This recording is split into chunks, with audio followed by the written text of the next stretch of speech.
मैं सत्य हूँ, मैं सनातन हूँ, मैं ही आदि हूँ, मैं ही अंत हूँ, मैं सत्य सनातन हूँ। मैं बोल रहा हूँ, क्या मेरी आवाज अभी आ रही है क्लियरली आपको? क्या आप मुझे नमस्ते। सुन पा रहे हैं? योगी जी नमस्कार।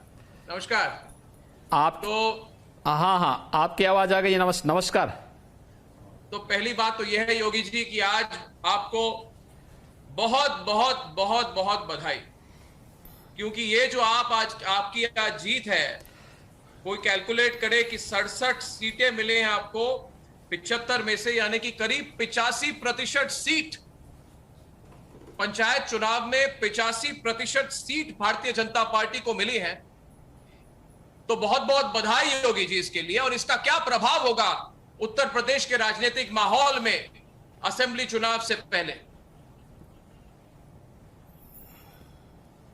अर्णव जी, देखिए, भारतीय जनता पार्टी के कार्यकर्ता और जनप्रतिनिधियों के परिश्रम का ये परिणाम है। आदरणीय प्रधानमंत्री जी के मार्गदर्शन में प्रदेश के अंदर विकास और लोक कल्याण के जो कार्य हुए हैं, जनता ने उसे हाथों हाथ लिया है। और आज 75 में से 67 जिला पंचायत के अध्यक्ष भारतीय जनता पार्टी के प्रदेश में बने हैं। जो ट्रेंड 2014, 2017, 2019 में लोकसभा, विधानसभा, फिर लोकसभा चुनाव में था, यही 2022 में भी विधानसभा चुनाव में रहेगा। इसमें कोई संदेह किसी को नहीं होना चाहिए। योगी जी, मैं खुलकर आपसे बात करना चाहता हूं। आज बहुत दिनों के बाद आपकी हमारी 1-to-1 बात हो रही है, तो सवाल सबके मन में यह भी है योगी जी कि पिछले 3, 4, 6 महीनों में एक ट्रेंड बनी थी और एक लॉबी बनी थी, और मुझे कहने में कोई संकोच नहीं है कि दिल्ली की लुटियन मीडिया का बहुत बड़ा रोल था इसमें। जो लोग ये कह रहे थे कि कोई भी इस बार मुख्यमंत्री का दावेदार बन जाए, मगर योगी आदित्यनाथ को रोकना है किसी तरह से। ये जो टूलकिट थी, ये टूलकिट यही सोच रही थी कि इस बार योगी आदित्यनाथ के नेतृत्व में भारतीय जनता पार्टी चुनाव नहीं लड़ सकती और लड़ने नहीं देना चाहिए। ये ऐसा क्यों था? ये टूलकिट इतनी एक्टिव क्यों हो गई थी? देखिए, लुटियन टूल किट का मैं बहुत प्यारा रहा हूं पहले से ही, क्योंकि ये जो टूल किट है, यह भारत और भारतीयता से इसका कोसों तक कोई संपर्क नहीं, कोई संवाद नहीं, और कोई इनका उससे प्यार भी नहीं। उत्तर प्रदेश को ये लोग दंगा प्रदेश बनाने के पक्षधर हैं। उत्तर प्रदेश को अराजक प्रदेश बनाने के लोग पक्षधर रहे हैं। उत्तर प्रदेश के अंदर माफिया राज के जूठन पर पड़ने वाले लोग हैं। इसलिए जब हम लोग माफिया राज पर प्रहार करते हैं, प्रदेश के गुंडा राज को समाप्त करते हैं, प्रदेश की अराजकता को समाप्त करते हैं, प्रदेश को दंगा मुक्त करते हैं, तो स्वाभाविक रूप से उसकी सबसे खराब प्रतिक्रिया कहीं से आती है, तो इसी जो है टूल किट की ओर से आती है। और उस टूल किट को भारतीय जनता पार्टी ने आदरणीय प्रधानमंत्री जी के नेतृत्व में, उनके मार्गदर्शन में समय समय पर जवाब भी दिया है। आगे भी हम लोग इसका जवाब उन्हें देंगे। योगी जी, इनका कहना यह था, और जो इन्होंने नैरेटिव बनाई थी, कि इस बार योगी आदित्यनाथ कमजोर पड़ गए, और कोरोना काल में सेकेंड वेव के बाद योगी आदित्यनाथ पहले से कमजोर है। तो क्या आपको लगता है कि आज का जो पंचायत चुनाव का जो नतीजा निकला है, उससे उनकी सोच बदलेगी? देखिए, उनकी सोच बदले ना बदले, वे कभी बदलेंगे नहीं। लेकिन प्रदेश की जनता का जो संकल्प है 2014 के बाद से आदरणीय प्रधानमंत्री जी के नेतृत्व में, उत्तर प्रदेश की जनता ने बदलते हुए देश को देखा है। 2017 के बाद भी आदरणीय प्रधानमंत्री जी के नेतृत्व में, उनके मार्गदर्शन में बदलते हुए उत्तर प्रदेश को देश की जनता ने देखा है, स्वीकार किया है। और मुझे लगता है यही जो विश्वास है जनता का, ये हमारी सबसे बड़ी पूंजी है। और इस पूंजी के बल पर आदरणीय प्रधानमंत्री जी के नेतृत्व और मार्गदर्शन में भारतीय जनता पार्टी 2022 में भी प्रचंड बहुमत के साथ उत्तर प्रदेश में आएगी। ये जो लुटियन टूल किट है, ये पूरी तरह फिर से बेनकाब होगा। भारतीय जनता पार्टी प्रचंड बहुमत के साथ प्रदेश के अंदर सरकार बनाएगी। योगी जी, पिछले चंद हफ्तों में ही हमने देखा हर दिन एक फर्जी खबर निकलती, हर दिन। गाजियाबाद के फेक वीडियो के बाद भी पूरी मीडिया, पूरी लॉबी, और ये सिर्फ मैं कहना चाहता हूं सिर्फ उत्तर प्रदेश से सीमित नहीं है, पूरे देश भर में। और सबसे ज्यादा हमने देखा विदेशों से भी टारगेट है। तो ये गाजियाबाद की जो फेक वीडियो थी, इसका एक ही इनकी केंद्र बिंदु था, यह कहना कि उत्तर प्रदेश में योगी आदित्यनाथ सरकार के रहते रहते जितने मुसलमान हैं उन पर अटैक किया जा रहा है। एक जय श्री राम का एंगल लगाया गया था, और हर दिन एक फर्जी खबर आती है। सिर्फ गाजियाबाद की बात ही नहीं है, आपने ये भी देखा होगा कि पिछले 2-3 दिनों से मुनव्वर राणा का जो ये केस था, इसको भी सांप्रदायिक रंग दिया गया, इसको भी हिंदू मुस्लिम रंग दिया गया, राजनीतिक दल भी इसमें शामिल हो गए। क्या ये उनकी ओर से चुनाव की तैयारी है?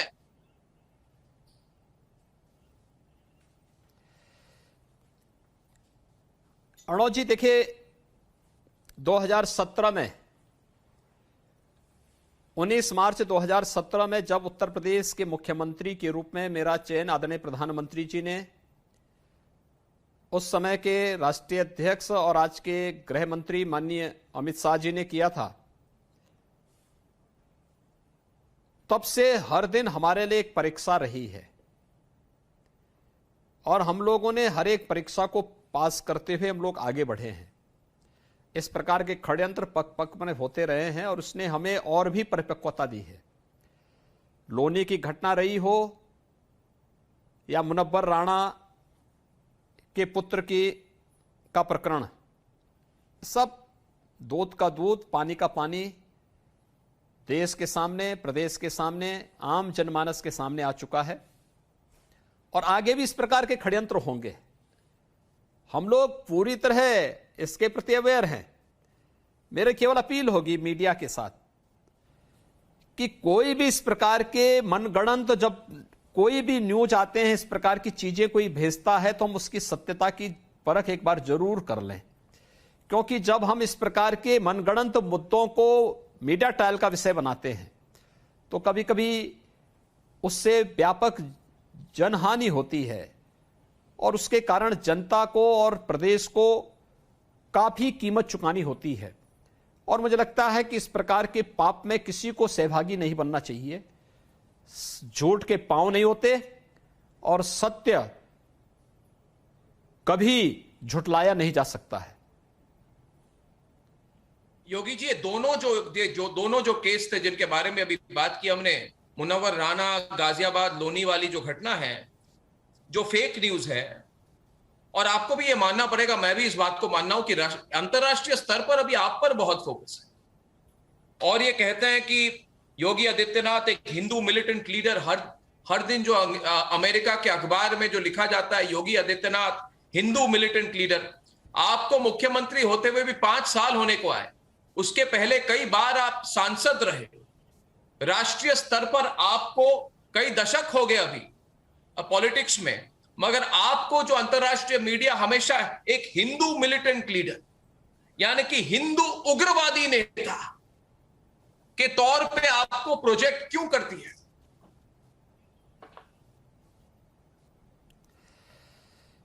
देखिए, उनकी सोच जितनी होगी उतना तो बोलेंगे। एक हिंदू होने पर मुझे गौरव की अनुभूति होती है और मेरा हिंदू संस्कार ही मुझे सर्वपंथ समभाव की प्रेरणा भी देता है। सबका साथ, सबके विकास की प्रेरणा हमें मेरे हिंदू होने के कारण ही प्राप्त हुई है। कोरोना कालखंड रहा हो या उससे पहले, प्रदेश में बिना भेदभाव के शासन की योजनाओं का लाभ आदरणीय प्रधानमंत्री जी की प्रेरणा से हर गांव, हर गरीब, हर किसान, हर नौजवान, हर महिला तक पहुंचाने के लिए जो कार्य हम लोगों ने किए हैं, मेरे हिंदू होने के कारण ही मैं उसको कर पा रहा हूं कि कोई मुझ पे आरोप नहीं लगा सकता कि योजनाओं का लाभ देने में हमने कोई भेदभाव किया है। लेकिन हां, मैं बहुत विनम्रता के साथ कहना चाहता हूं, कानून के नजरिए में अपराधी कोई भी रहा हो, वो किसी भी मत, पंथ, मजहब, संप्रदाय का हो, कानून के नजरिए में हम लोगों ने उस सब के साथ वही सख्ती दिखाई है जो एक अपराधी के साथ होनी चाहिए, और हम लोग उसी तर्ज पर कार्य कर रहे हैं। तो स्वाभाविक रूप से पहले नजरिए अलग अलग होते थे, यानी हिंदू का अपराध है तो अपराध मान्य होता था, लेकिन अगर कोई दूसरा समुदाय है तो उसका अपराध हमेशा माफ होता था। दंगाइयों को बुलाकर के मुख्यमंत्री के घर में सम्मानित किया जाता था, उनके सरकारी हेलीकॉप्टर का दुरुपयोग किया जाता था ऐसे दंगाइयों को और देशद्रोहियों को। पहले इस देश के सुरक्षा संस्थानों पर हमला करने वाले, हिंदू आस्था पर प्रहार करने वालों के मुकदमे वापस लिए जाते थे। आज ऐसे लोगों को ठूंस करके जेल के अंदर डाल करके उनको सजा करवाई जाती है। तो स्वाभाविक रूप से जिन अंतर्राष्ट्रीय संस्थाओं के टूल बनकर के लोग उत्तर प्रदेश और देश के अंदर अराजकता पैदा कर रहे थे, उनको बुरा लगना तो स्वाभाविक है, क्योंकि उनके एक एक टूल कहीं ना कहीं उनका इलाज हो रहा है, तो उनका स्वाभाविक रूप से चिढ़ना स्वाभाविक है। लेकिन हमें इसकी परवाह नहीं, हम लोग अंतिम दम तक प्रदेश की सेवा करेंगे और प्रदेश के 25 करोड़ लोगों की सुरक्षा, उनकी समृद्धि और उनके सुख के लिए कार्य करना, इस देश से हमें जो जिम्मेदारी दी गई है उस जिम्मेदारी का ईमानदारी पूर्वक निर्वहन करेंगे। हर मुद्दे पर जो बात होती है, राष्ट्रीय स्तर पर डिबेट होता है, पूरी फोकस अब योगी आदित्यनाथ पर है, उत्तर प्रदेश पर है। योगी आदित्यनाथ जी उन जो आपके ऑपोजिशन के नेता हैं उनमें कंपटीशन चल रहा है ये प्रूव करने के लिए कि योगी सरकार और योगी आदित्यनाथ की सरकार की पुलिस अल्पसंख्यकों के खिलाफ है। यही एंगल है कि एक सांप्रदायिक रंग चुनाव के पहले दिया जा रहा है, और यही लोग आप पर भी अब एक अलग इल्जाम लगा रहे हैं। मैं चाहता हूं इस पर आप विस्तृत तौर से जवाब दें, क्योंकि पूरी देश की जनता, उत्तर प्रदेश की जनता इस वक्त Republic Bharat, Republic media network देख रही है, बहुत लोग लाइव देख रहे हैं, ये पूछ रहे हैं कि योगी आदित्यनाथ जी इस बात का जवाब दे कि उन पर आरोप लगाते हैं, ओवैसी हो, कांग्रेस पार्टी हो, समाजवादी पार्टी हो, कि हर मुद्दा योगी आदित्यनाथ के लिए एक चुनावी मुद्दा है। जैसे कि जबरन धर्मांतरण वाला मुद्दा, योगी जी, जो जबरन धर्मांतरण वाला मुद्दा अभी निकला है और जो इसके बारे में डिटेल्स सामने आए हैं, ये पूछते हैं कि ये बात योगी सरकार चुनाव के पहले क्यों ले आई है, आज से 2-3 साल पहले क्यों नहीं लाए। तो उनका सवाल है टाइमिंग पर।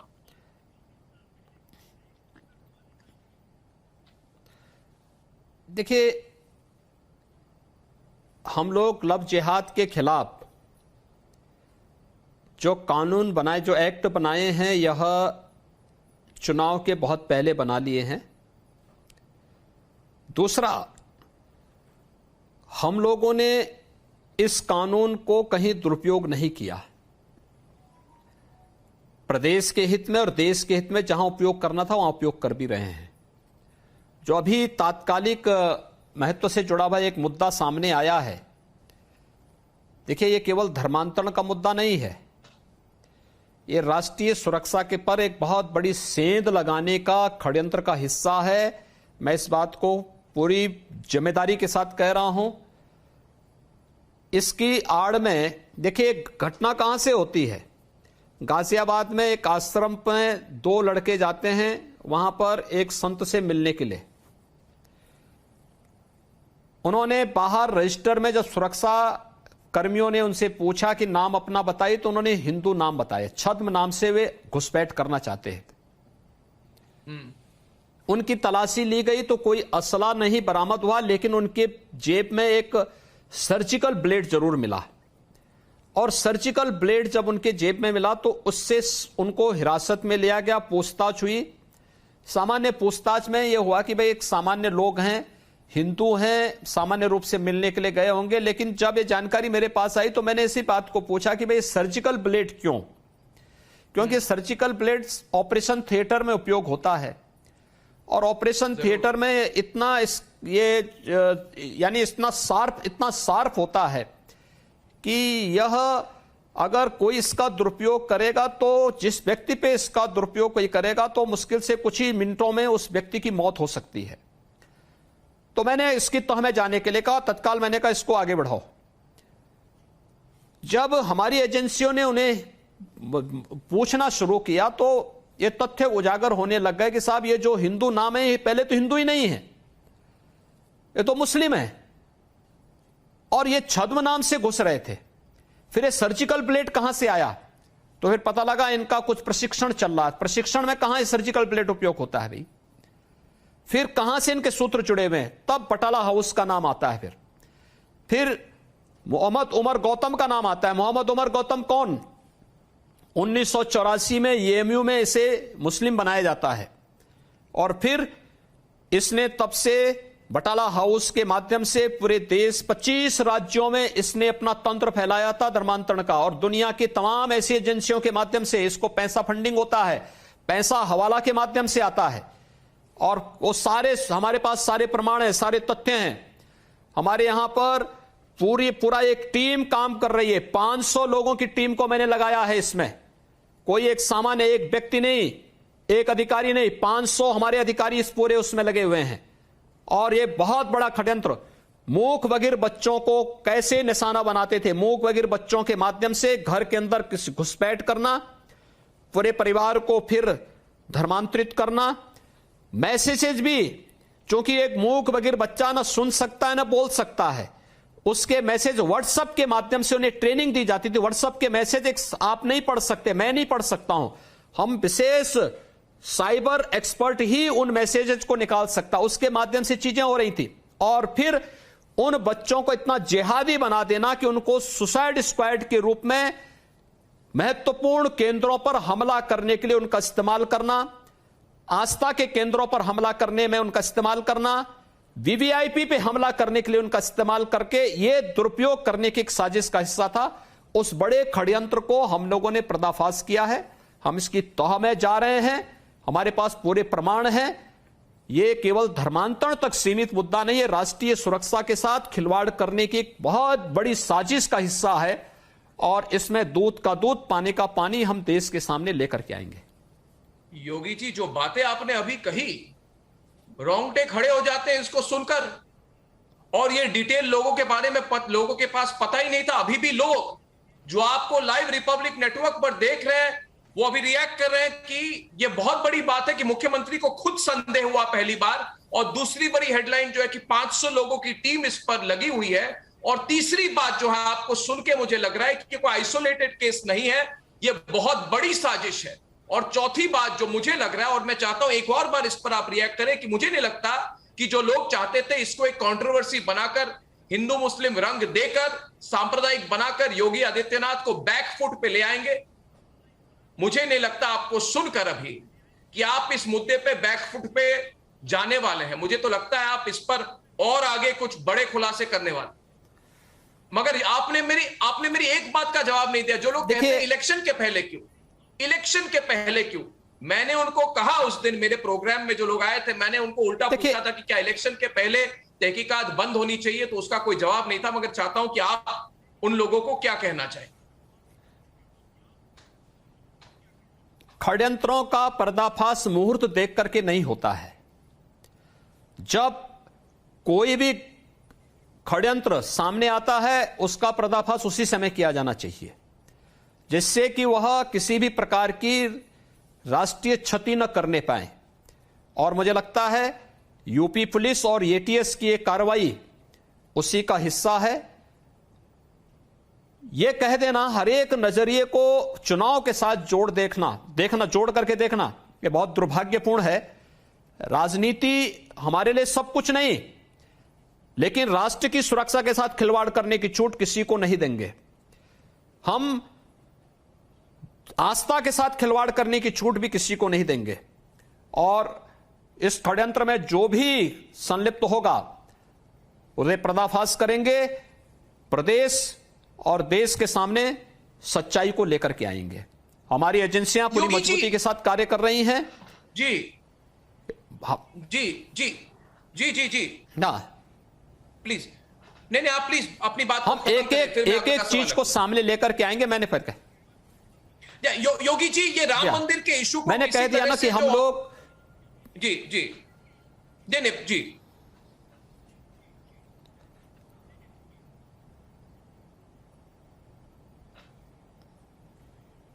तो मेरा अगला सवाल यह है योगी जी कि राम मंदिर के इशू को किसी तरह से ऑपोजिशन सामने रखना चाहती है सुप्रीम कोर्ट के आदेश के बावजूद। आपने देखा है कि एक तरह से राम मंदिर को कंट्रोवर्सी में लाना सुप्रीम कोर्ट के आदेश के बावजूद, क्या यह भी आप इसको चुनाव के साथ लिंक्ड देखते हैं?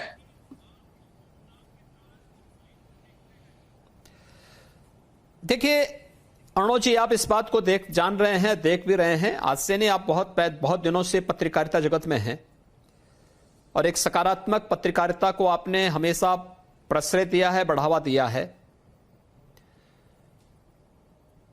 राम जन्मभूमि मंदिर विवाद का समाधान आजादी के तत्काल बाद हो सकता था, नहीं होने दिया गया। जिन लोगों ने राम जन्मभूमि मंदिर विवाद का समाधान नहीं होने दिया, प्रत्यक्ष अप्रत्यक्ष रूप से इस विवाद को जिंदा रखना चाहते थे। यह देश आभारी है प्रधानमंत्री मोदी जी का, जिनके नेतृत्व में राम जन्मभूमि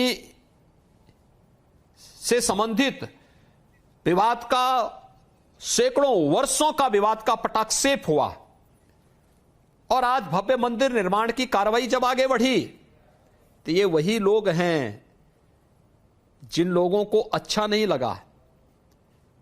मुझे याद है जिस दिन राम जन्मभूमि से संबंधित फैसला माननीय उच्चतम न्यायालय ने दिया था, उत्तर प्रदेश के बारे में जो आशंकाएं थी, उत्तर प्रदेश की जनता ने, चाहे वह किसी भी समुदाय का हो, जिस प्रकार से स्वागत किया था, यानी उत्तर प्रदेश का सबसे शांतिपूर्ण दिन था।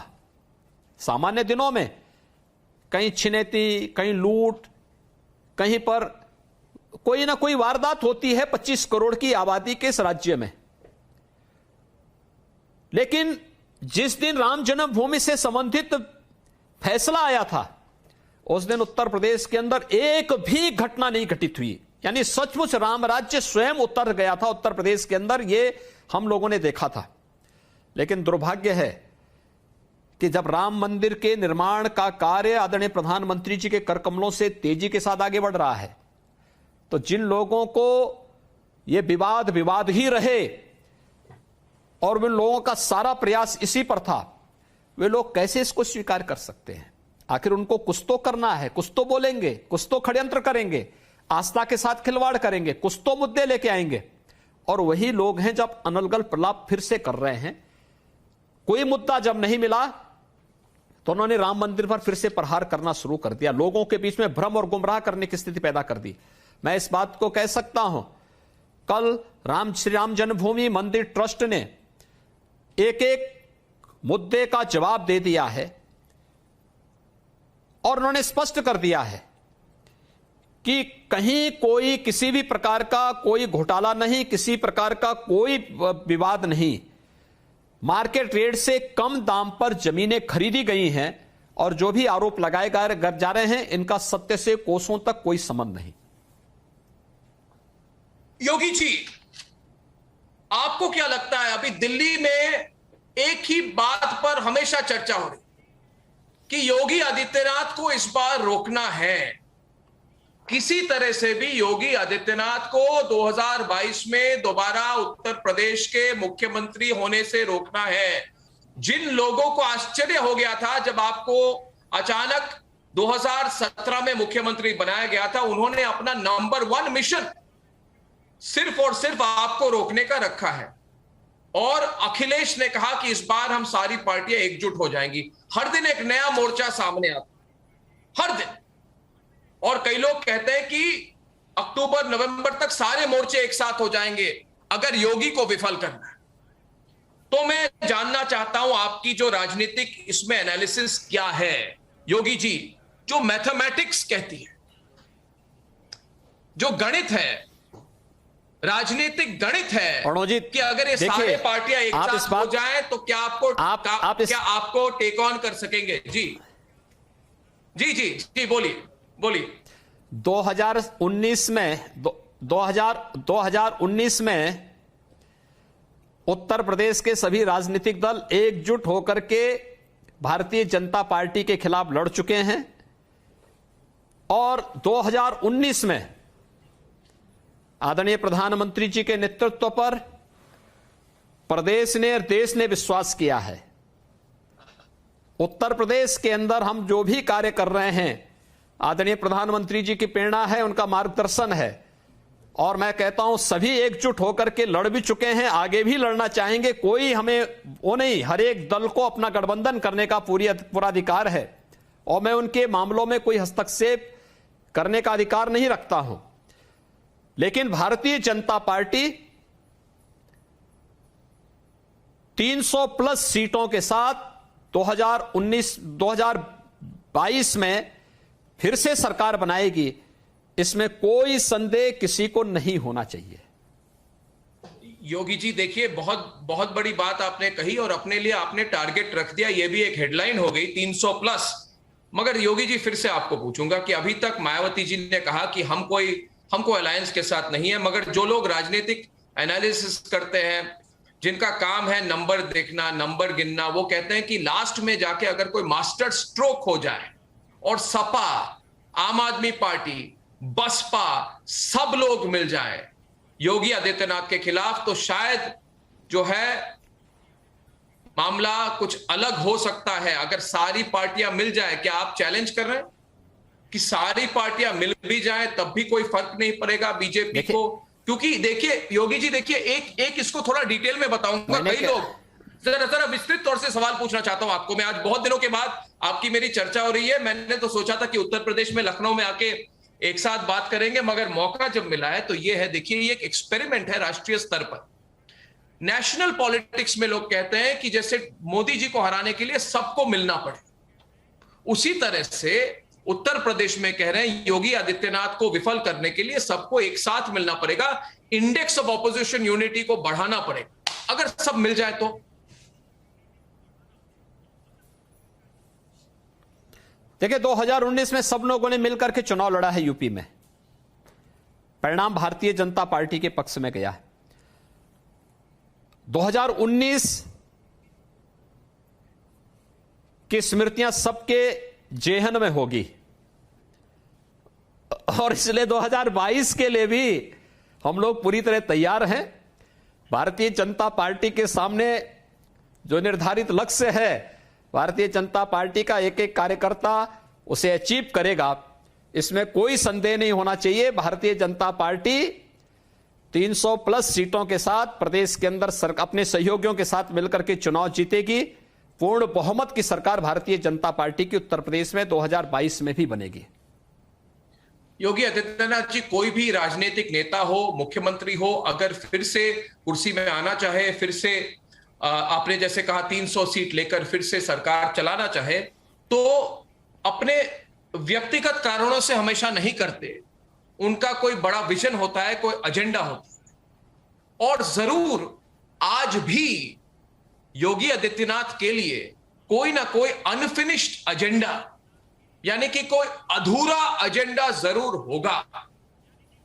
योगी जी, आपका अभी भी 5 सालों के बाद अधूरा एजेंडा कौन सा है? कोई विषय, कोई इशू जिस पर आपको लगता है अभी भी आपका कार्य अधूरा रहा?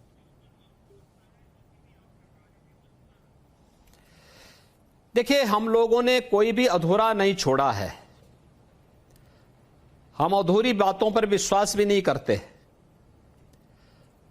हम तो पूर्णता पे विश्वास करते हैं और इसीलिए आपको याद होगा कि हमने एक 2 अर्ध कुंभ को भी कुंभ बना दिया था जी। इसलिए आधे पर और एक काट छांट पर हमारा विश्वास ही नहीं होता है। हमारा तो पूर्णता पे विश्वास है। पूर्णता को लेके चलते हैं। योजना बनेगी सबके लिए, सबका साथ, सबका विश्वास। आदरणीय प्रधानमंत्री जी के इस मंत्र को अंगीकार किया है बिना भेदभाव के शासन की योजना का लाभ प्रत्येक नागरिक तक पहुंचाने का कार्य हुआ है। विकास की योजनाएं गांव-गांव तक पहुंचाने का कार्य हुआ है। इंफ्रास्ट्रक्चर के कार्य प्रदेश के अंदर हुए हैं। इकोनॉमी को एक नई ऊंचाइयों तक पहुंचाने का कार्य हुआ है। सबसे बड़ी आबादी का राज्य और बेरोजगारी की दर सबसे कम उत्तर प्रदेश में है। क्या आप इसको सफलता नहीं मानते? सबसे बड़ी आबादी का राज्य, कोरोना में सबसे अच्छा परिणाम उत्तर प्रदेश देता है। क्या इसको सफलता नहीं मानते हैं? उत्तर प्रदेश के अंदर जिस तरीके से हम लोगों ने प्रदेश के अंदर कार्य किया है, ये प्रदेश की जनता का आशीर्वाद, आदरणीय प्रधानमंत्री जी का मार्गदर्शन और प्रदेश की खुशहाली के लिए, प्रदेश की समृद्धि के लिए किया है। इन्हीं चीजों को लेकर के हम आगे भी निरंतर कार्य करेंगे, इसमें कोई संदेह नहीं होना चाहिए। 2022 में भारतीय जनता पार्टी फिर से आ रही है। मुझे लगता है कि कहीं किसी को संदेह नहीं होना चाहिए। क्या आप संतुष्ट हैं आपके सरकार के परफॉर्मेंस कोरोना को लेकर? जो कोरोना के आंकड़े हैं, क्या उसको लेकर आप संतुष्ट हैं योगी जी? क्योंकि इस पर काफी टारगेट किया गया। आपको लोगों ने कहा कि उत्तर प्रदेश में अब गंगा नदी में लाशें बह रही हैं, इस तरह की एक छवि बनाई गई। योगी जी, अर्णव जी, मैं एक चीज आपको बताना चाहता हूं। उत्तर प्रदेश की आबादी 24 से 25 करोड़ की है। हमारे लिए एक एक मौत दुखद रही है और उस दुखद मौत के लिए उन सभी परिवार वालों के प्रति हमारी संवेदना है। लेकिन आपको मैं एक आंकड़ा देना चाहता हूं। मार्च 2020 से लेकर के आज 3 जुलाई हो गई हैं। 3 जुलाई 2021 तक उत्तर प्रदेश के अंदर 22,600 मौतें हुई हैं। मेरे आंकड़े आप नोट करिए। 22,600 मौतें उत्तर प्रदेश के अंदर हुई हैं। उत्तर प्रदेश की आधी आबादी का राज्य महाराष्ट्र, और महाराष्ट्र के अंदर 1,20,000 के आसपास मौतें हुई हैं। परिणाम किसका अच्छा है? प्रबंधन किसका अच्छा है? मैं ये निर्णय आपके ऊपर सौंपता हूं, आपके दर्शकों के ऊपर सौंपता हूं, वही इसका जवाब दें। प्रबंधन किसका अच्छा है? उत्तर प्रदेश का या उन राज्यों का या दिल्ली? उत्तर प्रदेश की 25 करोड़ की आबादी और दिल्ली की 2 करोड़ की आबादी। उत्तर प्रदेश के अंदर 22,600 मौतें, दुर्भाग्यपूर्ण मौतें हैं, ये भी हमारे लिए दुखद है। लेकिन दिल्ली 2 करोड़ की आबादी, 25,000 से अधिक मौतें। किसका प्रबंधन अच्छा है? दिल्ली सरकार अगर हम जब कोरोना प्रबंधन की बात करेंगे तो हमें इन सब पे चर्चा करनी। वो कहते हैं कि केंद्र सरकार हमारी सहायता नहीं करती। उनका कहना है, आपने जो आंकड़े रखे वो कहते हैं कि हमारी उतनी सहायता नहीं होती। राजस्थान की सरकार भी कहती है जी। इसका देखिए, इस प्रकार के आरोप में कोई सत्यता नहीं और इस प्रकार का आरोप दुर्भाग्यपूर्ण है। मैं आपको केवल उदाहरण देना चाहता हूं। दिल्ली सरकार को जो आरोप लगा रही है, उत्तर प्रदेश की आबादी 25 करोड़ जी। सेकेंड वेव में यूपी को मिल रही थी 700 मीट्रिक टन ऑक्सीजन। यूपी को मिल रही थी 700 metric ton oxygen. Uttar Pradesh में हम लोग हर व्यक्ति को ऑक्सीजन उपलब्ध करवा रहे थे और दिल्ली को मिल रही थी 800 मीट्रिक टन ऑक्सीजन, और तब भी दिल्ली के अंदर क्राइसिस थी। ये मिसमैनेजमेंट और ऑक्सीजन का दुरुपयोग नहीं था तो क्या था? और जब उन्होंने और मांग की और भारत सरकार ने ऑक्सीजन ऑडिट की बात की तो वे ड्रॉ कर गए। आज जो सुप्रीम कोर्ट के बाद जिस प्रकार से रिपोर्ट सामने आ रही है, ऑक्सीजन ऑडिट की रिपोर्ट सामने आ रही है, ये चीजें क्या दिखाती हैं? ये चीजें तो इस बात को दिखाती हैं कि किस तरीके से लोग स्थिति को पैनिक करके जनता के जीवन के साथ खिलवाड़ कर रहे थे। ऐसे ही वैक्सीन को लेकर के भी अगर आप देखेंगे, मुझे लगता है भारत सरकार ने देश के अंदर, ये तो खुली बैठक होती थी, वीडियो कॉन्फ्रेंसिंग आदरणीय प्रधानमंत्री जी सभी मुख्यमंत्रियों के साथ करते थे, मुख्यमंत्रियों के सुझाव मांगे जाते थे, फिर प्रधानमंत्री जी का मार्गदर्शन भी प्राप्त होता था, राज्यों को मदद की जाती थी, उनकी डिमांड के अनुसार वहां मदद भी की जाती थी।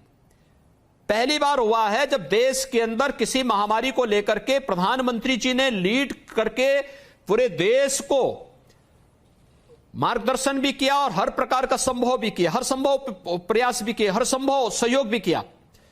इस प्रकार का आरोप मुझे लगता है कि यानी राजनीति के घटिया स्तर को ही प्रदर्शित करता है। मुझे लगता है इस प्रकार के आरोप अस्वीकार्य होने चाहिए। असदुद्दीन ओवैसी उत्तर प्रदेश पहुंच रहे हैं, कह रहे हैं इस बार कुछ भी हो जाए, आर पार की लड़ाई। पुरानी स्पीच निकालकर उसका वीडियो ट्वीट किया जा रहा है। और असदुद्दीन ओवैसी के पार्टी ने कहा, जब राजभर के पार्टी के साथ इस बार कोलिशन हुई तो कहा इस बार मुख्यमंत्री नहीं तो उप मुख्यमंत्री तो अल्पसंख्यक समुदाय से होंगे। इस पर मैं आपकी टिप्पणी चाहता हूं, जो उन्होंने कहा कि मुख्यमंत्री नहीं तो उप मुख्यमंत्री तो गारंटीड अल्पसंख्यक समुदाय से होंगे। जो संवैधानिक पोस्ट है उसको एक तरह से धार्मिक रंग दिया गया। योगी जी, आपने सुना भी होगा इसके बारे में, तो मैं चाहता हूं इस पर आप अपनी टिप्पणी दें योगी। और इस बात, दूसरी बात देखिए, जो असदुद्दीन ओवैसी का रोल है उत्तर प्रदेश में, उन्होंने बंगाल में ज्यादा उन्होंने कैंपेनिंग नहीं की, मगर कह रहे उत्तर प्रदेश में 100 सीटों में लड़ूंगा, कुछ भी हो जाए। अगर हम सब लोग एकजुट हो जाए तो योगी आदित्यनाथ को हरा देंगे। देखिए, ओबीसी एक बड़े नेता हैं, देश के अंदर उनका अपना जनाधार है। मुझे लगता है कि उन्हें अपनी पार्टी का गठबंधन करने का अधिकार है। मैं उनकी पार्टी के आंतरिक मामलों में हस्तक्षेप करने का अधिकार नहीं रखता हूं, और किसी भी राजनीतिक दल को यह अधिकार होना चाहिए कि अपने अनुसार गठबंधन करे, चुनाव लड़े। लेकिन भारतीय जनता पार्टी ओबीसी के इस चैलेंज को स्वीकार करती है, और मैं फिर इस बात को कह सकता हूं कि भारतीय जनता पार्टी 2022 में भारी बहुमत के साथ प्रदेश के अंदर सरकार बनाएगी। हम केंद्र और प्रदेश सरकार की उपलब्धियों के आधार पर, जो भी भारतीय जनता पार्टी की सरकारों ने किया है, एक एक योजनाओं का लाभ बिना भेदभाव के नागरिकों तक पहुंचाया है, आम जनमानस तक पहुंचाया है। उन मुद्दों को लेकर के हम भी जनता के सामने जाएंगे। हर एक दल को जाने का अधिकार है, हम किसी को न रोक सकते हैं, न रोकने का अधिकार हमारे पास है। आखिरी सवाल योगी जी, आखिरी सवाल, और यही बात होती है, हमेशा आपके साथ बातचीत होती है तो मैं टाइम लिमिट क्रॉस कर देता हूं, मगर एक आखिरी सवाल, और बहुत रिएक्शन भी आ रहे हैं। आप लाइव हैं, बहुत लोग देख रहे हैं, कमेंट कर रहे हैं, लाइक कर रहे हैं। योगी जी, आखिरी सवाल, 2022 के चुनाव और 2017 के चुनाव में दो जो सबसे बड़े डिफरेंस है इन दोनों चुनाव के बीच में, कि 2017 में बीजेपी किसी एक नेता के लीडरशिप में उन्होंने उत्तर प्रदेश का सरकार नहीं उन्होंने लड़ा था। इस बार आपके नेतृत्व में चुनाव हो रहा है। मगर दूसरी बात यह भी है कि इस बार योगी जी, इस बार देश भर में एक ही बात हो रही है कि उत्तर प्रदेश का जो चुनाव है उसका नतीजा एक तरह से राष्ट्रीय चुनाव के लिए ड्रेस रिहर्सल होगा। 2024 के लिए 2022 एक सेमीफाइनल बन गया है। आप इसको कैसे देखते हैं? और इसके साथ साथ आप पर, क्योंकि आप एक ट्रेडिशनल पॉलिटिशियन नहीं थे, लोग अभी भी कहते हैं कि आप ट्रेडिशनल पॉलिटिशियन नहीं हैं, आप पर व्यक्तिगत प्रेशर कितना है? इन दोनों बातों पर जरा आप विस्तृत तौर से हमें जवाब दें। देखिए, यह बात सच है कि मैं ट्रेडिशनल पॉलिटिशियन नहीं हूं, और मैं ट्रेडिशनल पॉलिटिशियन बनना भी नहीं चाहता हूं। राजनीति मेरे लिए सब कुछ नहीं है, और मैं इस बात को डंके की चोट पे कहता हूं कि मुझे जनता के हित ही मेरे लिए सर्वोपरि है।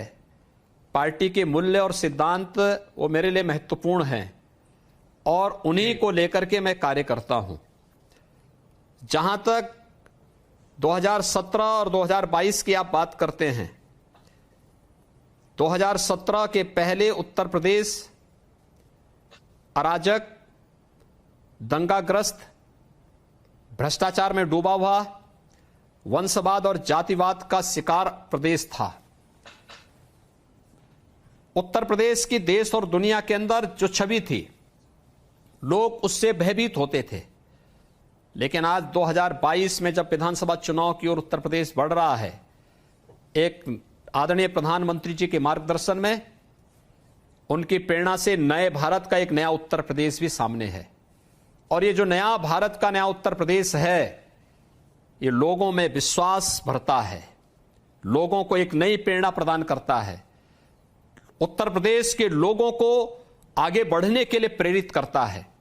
और ये उत्तर प्रदेश हर एक नागरिक के लिए गौरव का स्थल बन चुका है। और 2022 आदरणीय प्रधानमंत्री जी का नेतृत्व, उनका मार्गदर्शन, भारतीय जनता पार्टी पूर्ण बहुमत के साथ, प्रचंड बहुमत के साथ सरकार बनाएगी। और 2024 में भी उत्तर प्रदेश अपनी भूमिका के साथ केंद्र में आदरणीय प्रधानमंत्री जी के नेतृत्व में भारतीय जनता पार्टी की सरकार बनाने के लिए जो 2014 में, 2019 में जो परिणाम उत्तर प्रदेश ने दिए हैं, उससे भी बेहतर परिणाम देने की ओर अग्रसर होगा। आपसे बात करके तो लग रहा है कि आप उतने प्रेशर में नहीं हैं जितना आपके जितने आलोचक हैं वो चाहेंगे। योगी आदित्यनाथ जी, एक बार और आज की जो ऐतिहासिक नतीजे हुए हैं पंचायत चुनाव में, उसके लिए बहुत बहुत बधाई। और रिपब्लिक भारत, रिपब्लिक टीवी और रिपब्लिक मीडिया नेटवर्क के सारे दर्शकों की ओर से बहुत बहुत धन्यवाद। योगी जी नमस्कार और धन्यवाद। अर्णव जी आपको नमस्कार, आपको और पूरे रिपब्लिक भारत के सभी दर्शकों को और आपकी पूरी टीम को बहुत बहुत धन्यवाद। और एक अच्छे मिशन के लिए कार्य करने के लिए अभिनंदन भी करता हूं। बहुत बहुत धन्यवाद जी।